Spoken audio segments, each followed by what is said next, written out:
योगी को लेकर अमित शाह ने किया बड़ा खुलासा, बताया सीएम बनाने की वजह। अमित शाह ने कहा कि लोगों के फोन कॉल्स आए थे कि एक सन्यासी को सीएम बना दिया। भारतीय राजनीति का सबसे बड़ा चर्चित बने हुए हैं यूपी के सीएम योगी आदित्यनाथ। योगी आदित्यनाथ भारतीय राजनीति का इस समय सबसे चर्चित हिस्सा बने हुए हैं।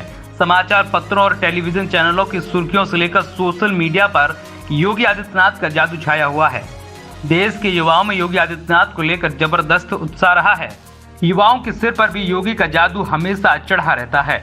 योगी आदित्यनाथ के राजनीतिक सफरनामों में से एक किस्सा आज हम आपको बताने जा रहे हैं।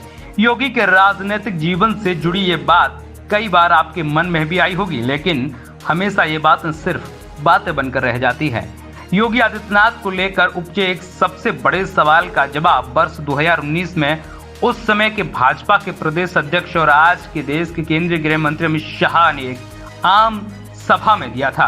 अमित शाह ने उस समय 2.5 साल पुराने घटनाक्रम को याद करते हुए बताया था कि उन्होंने योगी आदित्यनाथ को यूपी के मुख्यमंत्री पद की जिम्मेदारी क्यों सौंपी और किन हालात में दी थी। उत्तर प्रदेश सरकार की दूसरी ग्राउंड ब्रेकिंग सेरेमनी 2 को संबोधित करते हुए अमित शाह ने कहा था कि किसी को उम्मीद नहीं थी कि यूपी के सीएम योगी आदित्यनाथ बनेंगे। अमित शाह ने कहा था कि जब सीएम पद के लिए योगी के नाम की घोषणा हुई तो मेरा फोन लगातार बजने लगा। लोगों ने कहा कि योगी ने तो नगर निगम भी नहीं चलाया, कभी मंत्री भी नहीं रहे, तो वो कैसे एक सन्यासी होकर इतने बड़े राज्य के मुख्यमंत्री बन सकते हैं।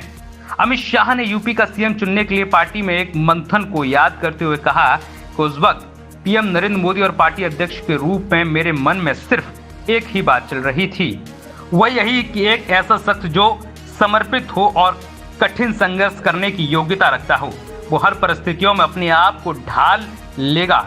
इसलिए हमने यूपी के भविष्य को योगी जी के हाथों में दे दिया। उन्होंने इस फैसले को सही साबित किया। जाहिर है कि अमित शाह का यही बयान तब से लेकर अब तक राजनीतिक गलियारों की चर्चाओं का विषय बन रहा है। अमित शाह के दावों के अनुरूप आज यूपी में सुशासन की गंगा बह रही है। गुंडे माफिया और कानून को तोड़ने वाले औंधे मुंह पड़े हुए हैं। प्रदेश में विकास की गंगा बहाई जा रही है। जन कल्याण के लिए एक के बाद एक नई योजनाओं की शुरुआत यूपी में की जा रही है। योगी के बुलडोजर मॉडल को पूरे देश में पसंद किया जा रहा है। कई राज्यों के मुख्यमंत्री योगी आदित्यनाथ की मॉडल की तर्ज पर काम कर रहे हैं। योगी ने यूपी में जो बदलाव किया है वो आज पूरे देश के लिए एक नजीर बनकर पेश हुआ है। योगी आदित्यनाथ न सिर्फ विकास और सुशासन में अव्वल हैं, बल्कि उन्होंने हिंदुत्व का डंका भी पूरे देश में बजाया है। आज पूरे देश में कहीं पर भी चुनाव हो, लेकिन योगी आदित्यनाथ की डिमांड वहां पर स्टार प्रचारक के रूप में हमेशा रहती है। Bureau report, TNF today.